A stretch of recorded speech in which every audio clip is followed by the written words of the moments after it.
नमस्कार दोस्तों, मैं सुनील हुड्डा आप सबके बीच फिर से हाजिर हूँ एक नई वीडियो के साथ। तो दोस्तों आज हम बात करेंगे बीएसएफ वेटनरी हेड कांस्टेबल और कैनल मैन के बारे में डिटेल से। तो दोस्तों इसके बारे में मैं वीडियो पहले ही बना चुका हूँ, आप मेरे चैनल पे जाके इस वीडियो को देख सकते हैं और डिस्क्रिप्शन में भी मैं लिंक डाल दूँगा, तो वहाँ से भी आप वो वीडियो देख सकते हैं। तो अब हम इस वीडियो में डिटेल से बात करेंगे कि हमें किस साइट से कब तक अप्लाई करना है, क्या क्या इसके लिए क्वालिफ़िकेशन रहेगी और एग्ज़ाम के बारे में भी हम डिटेल से बात करेंगे। तो चलिए दोस्तों अब हम शुरू करते हैं। तो ये दोस्तों देखिए करंट रिक्रूटमेंट ओपनिंग्स दिखा रहा है। ये recruitment.bsf.gov.in वेबसाइट है। इस पे अगर हम जाएंगे तो यहाँ पे आपको दिखाएगा इसकी एडवर्टीज़मेंट की आप डिटेल यहाँ से डाउनलोड करके देख सकते हो। और यहाँ पे जो लास्ट डेट दिखा रहा है वो दोस्तों पहले यहाँ पे 20 फरवरी कुछ लिखा आ रहा था, अभी इन्होंने डेट बढ़ा दी है जो कि 6 मार्च 2023 तक कर दी गई है। तो दोस्तों आप इस वेबसाइट पे जाके नीचे अप्लाई हेयर का बटन है, वहाँ पे क्लिक करके आप इस वैकेंसी के लिए अप्लाई कर सकते हो। तो ज़्यादा डिटेल जानने के लिए आप इसके व्यू डिटेल्स पे क्लिक करके इसका एडवर्टीज़मेंट डाउनलोड कर सकते हो और सारी डिटेल पढ़ सकते हो और उसके बाद आप अप्लाई कर सकते हो। और बाकी दोस्तों मैं आपको इसकी सारी डिटेल इसकी पीडीएफ से बता देता हूँ। तो चलिए, ये इसका डिटेल एडवर्टीज़मेंट है दोस्तों। तो इसमें हम बात कर लेते हैं कि इसमें मेल और फीमेल दोनों ही कैंडिडेट अप्लाई कर सकते हैं और इसके लिए ऑनलाइन आवेदन मांगे गए हैं। और ये ईयर 2023 की वैकेंसी है। इसमें कुल 2 प्रकार की पोस्ट हैं, एक तो है हेड कांस्टेबल वेटनरी और दूसरा है कांस्टेबल कैनल मैन। जो हेड कांस्टेबल वेटनरी है वो कुल 18 पद है, कैटेगरी वाइज अलग अलग है जो कि आप देख सकते हो, और ये लेवल 4 की वैकेंसी है। और इसके अलावा जो कांस्टेबल कैनल मैन है वो कुल 8 वैकेंसी है, ये लेवल 3 की वैकेंसी है। तो दोस्तों अब जो इसमें अप्लाई करना है उसके लिए क्या क्या क्राइटेरिया है उसकी अब हम बात कर लेते हैं। तो इसमें देखिए हेड कांस्टेबल वेटनरी है, उसके लिए आपके पास 12वीं पास प्लस आपके पास 1 साल का डिप्लोमा या सर्टिफिकेट होना चाहिए वेटनरी स्टॉक असिस्टेंट का, और 1 साल का आपके पास एक्सपीरियंस होना चाहिए जो कि आपके डिप्लोमे या सर्टिफिकेट के बाद का होना चाहिए। और उसके अलावा जो कांस्टेबल कैनल मैन है उसके लिए आप 10वीं पास और 2 साल का आपके पास हैंडलिंग ऑफ एनिमल्स का आपके पास एक्सपीरियंस होना चाहिए जो कि गवर्नमेंट वेटनरी हॉस्पिटल, डिस्पेंसरी या फिर वेटनरी कॉलेज या फिर गवर्नमेंट फार्म का होना चाहिए। तो ये सारी जो क्वालिफ़िकेशन है दोस्तों वो आपकी अगर अब तक कंप्लीट हो गई है, मतलब जब तक आपकी लास्ट डेट है तब तक अगर आपके पास है तभी आप अप्लाई कर सकते हैं। कोई अगर अपीयरिंग कैंडिडेट है डिप्लोमा में तो वो इसके लिए अप्लाई नहीं कर सकता है। और जो हेड कांस्टेबल वेटनरी है उसके लिए 18 से 25 उम्र रखी गई है और कांस्टेबल कैनल मैन के लिए भी 18 से 25 रखी गई है। ये इसकी क्रूशियल डेट दी हुई है दोस्तों, उसके हिसाब से आपको अपनी एज का कैलकुलेशन करना है। इसके अलावा दोस्तों SC ST को 5 साल की छूट मिलेगी और इसमें आपको दोस्तों OBC में 3 साल की छूट मिलेगी और एक्स सर्विसमैन को भी उसमें कैटेगरी वाइज अलग अलग छूट दी गई है। डिपार्टमेंटल कैंडिडेट और या फिर कोई चिल्ड्रन या डिपेंडेंट ऐसा हो जिनके फैमिली मेम्बर गुजरात के जो राइट्स हुए थे 2002 में उसमें मारे गए थे, उनको भी इसमें आरक्षण दिया गया है। उसके अलावा विडो डिवोर्स वुमन जो है उनको भी इसमें एज छूट दी गई है। इसके अलावा दोस्तों इसमें हम बात करें कि जो इसके बारे में फ़िज़िकल स्टैंडर्ड है वो क्या क्या होने चाहिए। तो इसमें फ़िज़िकल स्टैंडर्ड जो है वो दोस्तों मेल के लिए 165 सेंटीमीटर हाइट होनी चाहिए और फीमेल के लिए 150 सेंटीमीटर हाइट होनी चाहिए।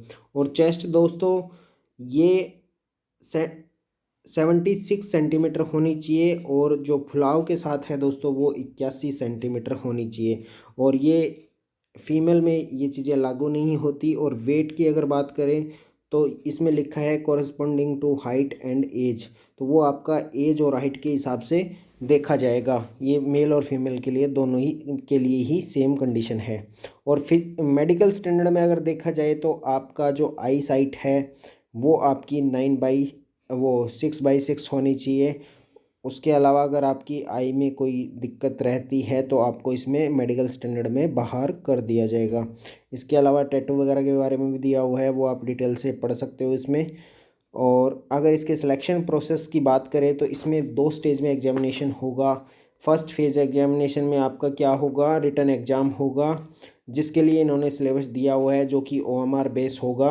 और इसमें दोस्तों आपसे पार्ट 1 में 12th स्टैंडर्ड के क्वेश्चन पूछे जाएंगे, जो कि हेड कांस्टेबल वेटनरी की बात कर रहा हूँ। इसमें आपके पार्ट 1 में आपसे 12th स्टैंडर्ड के क्वेश्चन पूछे जाएंगे, जिसमें आपका लैंग्वेज टेस्ट होगा 10 नंबर का, जिसमें हिंदी या इंग्लिश कोई एक आप सेलेक्ट कर सकते हैं। उसके अलावा जो जनरल अवेयरनेस है उसके 20 क्वेश्चन होंगे। न्यूमेरिकल एप्टीट्यूड टेस्ट है उसके 10 क्वेश्चन होंगे। और उसके बाद सिंपल रीजनिंग है उसके 10 क्वेश्चन होंगे। यानी मार्क्स भी उतने ही रहने वाले हैं, एक एक क्वेश्चन एक एक मार्क्स का रहेगा। टोटल 50 मार्क्स के 50 क्वेश्चन आएंगे पार्ट 1 में। और उसके बाद जो दोस्तों आपका पार्ट 2 है उसमें भी आपसे general knowledge of veterinary medicine and their use, मतलब जो वेटनरी में यूज होने वाली मेडिसिन है उनके बारे में और उनके यूजेस के बारे में आपसे पूछा जाएगा, जो कि 20 नंबर का होगा। और उसके अलावा दोस्तों आपके पास knowledge of weight instrument and their use, यानी कि आपके पास वेटनरी इंस्ट्रूमेंट का ज्ञान होना चाहिए और उनको कैसे कैसे यूज करते हैं वो भी आपको पता होना चाहिए। उसके लिए आपसे 15 नंबर के क्वेश्चन पूछे जाएंगे। इसके अलावा general knowledge of disease treatment and anatomy of horses, dogs and camels, इसमें आपसे 15 मार्क्स के क्वेश्चन पूछे जाएंगे। यानी ये भी आपका टोटल 50 नंबर का रहने वाला है। यानी दोनों मिला के आपसे 100 नंबर का टोटल मैटर पूछा जाएगा, जिसमें से आपकी मेरिट निकाली जाएगी। तो इसके लिए दोस्तों कोई बुक स्पेशल तो आती नहीं है, आप अपने डिप्लोमा की बुक्स पढ़ सकते हैं, उनमें आपको सारी डिटेल मिल जाएगी। और उसमें आप हॉर्स और डॉग और कैमल्स की एनाटॉमी थोड़ी सी आप अलग से पढ़ लेंगे कि कितनी हड्डियाँ होती है, क्या क्या हड्डी कहाँ पे क्या होता है, सारी डिटेल उसमें आपको बुक में मिल जाएगी। उसके हिसाब से आप तैयारी करके जाएंगे। इसके अलावा जो सिलेबस है दोस्तों कांस्टेबल कैनल मैन के लिए, उसमें आपका लैंग्वेज टेस्ट होगा, जो कि हिंदी इंग्लिश जो भी आप चूज करेंगे उसमें आपको 10 मार्क्स की पूछे जाएंगे। उसके अलावा जनरल अवेयरनेस में 10 मार्क्स, करंट अवेयरनेस के आपके 10 मार्क्स, न्यूमेरिकल एप्टीट्यूड के आपके 10 मार्क्स, सिंपल रीजनिंग आपसे 10 नंबर की पूछी जाएगी। और ट्रेड नॉलेज टेस्ट, इसमें आपको दोस्तों knowledge of local animal husbandry practices, animal housing, feeding, grooming, restraining, equipment, seasonal care, body parts, life span, इन सारे के बारे में आपसे पूछा जाएगा। Knowledge of breed of animals, cattle, equine, dogs, camels, poultry, general knowledge of local animal disease and breeding, ये सारी चीज़ें आपसे पूछी जाएगी। जो जनरल चीज़ें होती है पशुपालन के बारे में, उसके बारे में आपसे पूछा जाएगा, जो कि टोटल 50 नंबर के क्वेश्चन होंगे। और इसमें आपको वो क्वालिफाइंग मार्क्स जो रखे गए हैं वो दोस्तों जनरल EWS OBC कैटेगरी के लिए 45% रखे गए, यानी 100 में से कम 45 नंबर आने चाहिए, वरना आप बाहर कर दिए जाओगे। और SC ST के लिए 40 नंबर रखेंगे, अगर आपके इससे कम आते हैं तो आप मेरिट भी क्वालिफाई नहीं कर पाओगे और आपको बाहर कर दिया जाएगा। और इसमें अगले पॉइंट में बताया गया है कि आपको रिटन एग्ज़ाम में क्लियर होने के बाद आपको PST और PET टेस्ट के लिए बुलाया जाएगा और मेडिकल एग्जामिनेशन के लिए बुलाया जाएगा। और इसमें दोस्तों जो कैंडिडेट लिए जाएंगे वो मैक्सिमम 6 गुना लिया जाएंगे, और बशर्ते कि उसमें 6 गुना क्वालिफाई हो। अगर उससे कम क्वालिफाई मिलते हैं तो कम कैंडिडेट लिए जाएंगे। अब इसके बाद अगले फेज़ की बात कर ले, जो सेकंड फेज़ रहने वाला है दोस्तों, इसमें सबसे पहले आपका PST टेस्ट होगा, यानी इसमें हाइट, चेस्ट और वेट का मेज़रमेंट किया जाएगा। और उसके बाद दोस्तों आपका PET टेस्ट होगा, जो कि दोस्तों फीमेल और मेल के लिए अलग अलग रहने वाला है। इसमें जो रन रहने वाला है दोस्तों वो 1.6 किलोमीटर है 7 मिनट में मेल कैंडिडेट के लिए, और फीमेल कैंडिडेट के लिए 800 मीटर की दौड़ होगी 5 मिनट में। लॉन्ग जंप जो रहने वाला है दोस्तों मेल कैंडिडेट के लिए 11 फीट का, इसमें 3 चांस दिए जाएंगे। और उसके बाद जो फीमेल कैंडिडेट के लिए है उन्हें 8 फीट का लॉन्ग जंप के लिए 3 चांस दिए जाएंगे। अब हाई जंप में आपको 3.5 फीट के लिए 3 चांस मिलेंगे मेल कैंडिडेट में, और फीमेल कैंडिडेट के लिए आपको 2.5 फीट के जंप के लिए 3 चांस दिए जाएंगे। अब दोस्तों आगे बात करें, आगे इसमें डॉक्यूमेंटेशन होगा, आपके सारे एज और जो भी आपके क्वालिफ़िकेशन के डॉक्यूमेंट्स हैं और आपके जो भी है एक्सपीरियंस का है, और अगर आपका कोई भी कास्ट का कोई सर्टिफिकेट है तो उसके बारे में सारे आपके डॉक्यूमेंट चेक होंगे। उसके बाद आपका मेडिकल एग्जामिनेशन होगा और उसके बाद जो आपकी है वो फाइनल मेरिट लिस्ट बनेगी दोस्तों, और फिर आपका फाइनल सिलेक्शन होगा।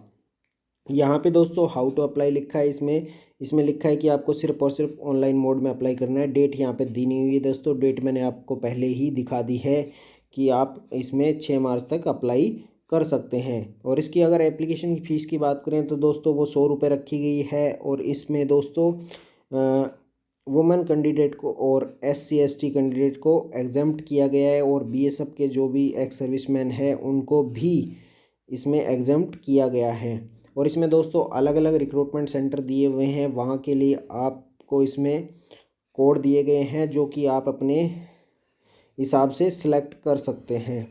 तो ये दोस्तों आप सारे सेंटर की लिस्ट देख सकते हो आप यहाँ पे। और इसके अलावा दोस्तों यहाँ पे इम्पोर्टेंट इंस्ट्रक्शंस दिए हुए हैं कैंडिडेट के लिए, जो कि आप डिटेल में पढ़ सकते हो। और यहाँ पे वेबसाइट भी दी हुई है recruitment.bsf.gov.in, यहाँ पे जाके आप अपना फॉर्म फिलअप कर सकते हैं। तो दोस्तों जल्द से जल्द फॉर्म भर दीजिए, क्योंकि इसमें वेबसाइट कभी भी दिक्कत करने लग जाती है, तो इसलिए अच्छा रहेगा कि आप अभी से अपना फॉर्म अप्लाई कर दीजिए। और दोस्तों ये जो है वो पशुधन सहायकों के लिए एक बेहतरीन मौका है, वो अपनी सेंट्रल गवर्नमेंट की नौकरी सिक्योर कर सकते हैं, क्योंकि राजस्थान में अभी वैकेंसी नहीं आने वाली है, कि राजस्थान में अभी काफ़ी टाइम लगेगा वैकेंसी आने में।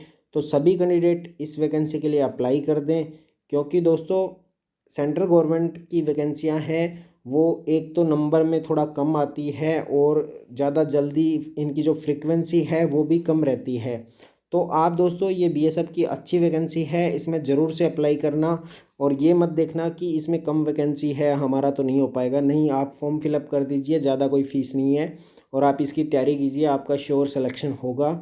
और टाइम टू टाइम हमारे चैनल से भी आपको इसके बारे में जो जानकारियाँ हैं वो भी प्रोवाइड करवा दी जाएगी। तो धन्यवाद दोस्तों, आप मेरी वीडियो को लाइक ज़रूर करना, शेयर ज़रूर करना, और अपने ज़्यादा से ज़्यादा दोस्तों के बीच ये खबर ज़रूर से ज़रूर पहुंचाना। तो धन्यवाद दोस्तों, जय हिंद, जय भारत।